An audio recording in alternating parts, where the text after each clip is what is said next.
مرحبا، أنا إبراهيم من غزة. آخر الأخبار والتطورات بنتابعها اليوم. الأسبوع المقبل ستتوجه بعثة عسكرية من وزارة الدفاع التركية إلى سوريا. سيتم خلالها الاجتماع أو خلال الاجتماع مناقشة التحديات التي ستجري أو ستجرى في الجيش السوري. وستقدم القوات المسلحة التركية تدريبا عسكريا لزيادة قدرات الجيش السوري في مجالي الدفاع والأمن. وسيتم تقديم الدعم لإعادة تطوير قطاع الصناعات الدفاعية في سوريا. وسيتم إرسال مستشارين عسكريين بهدف تحديث الجيش السوري. القناة 13 العبرية قالت بأن إسرائيل تدعي أن إطلاق حماس رهينة إسرائيلية أمريكية هو هدفه دق سفين بينها وبين واشنطن. مصادر محلية قالت بأن آليات الاحتلال أطلقت النار صباح اليوم باتجاه المناطق الشرقية لبلدة عبسان الكبيرة شرقي خان يونس جنوبي القطاع، وهذا الأمر صار متكرر في الأيام الأخيرة رغم أنه في وقف لإطلاق النار.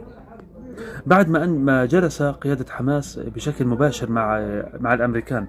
وسائل إعلام أمريكية قالت بأن إقالة آدم بولر كمبعوث رئاسي لشؤون الأسرى والرهائن. وقالت وول ستريت جورنال عن مصادر بأن بولر انسحب لتجنب سحب استثماراته من شركات له فيها مناصب تنفيذية. رئيس الإمارات الشيخ محمد بن زايد آل نهيان استقبل الزعيم الروحي للطائفة الدرزية في إسرائيل موفق طريف واجتمع معه. مصادر لقناة الجزيرة قالت بأن إسرائيل سلمت مساء اليوم ردها للوسطاء على المقترح الجديد بعد إجراء عدد من التعديلات عليه.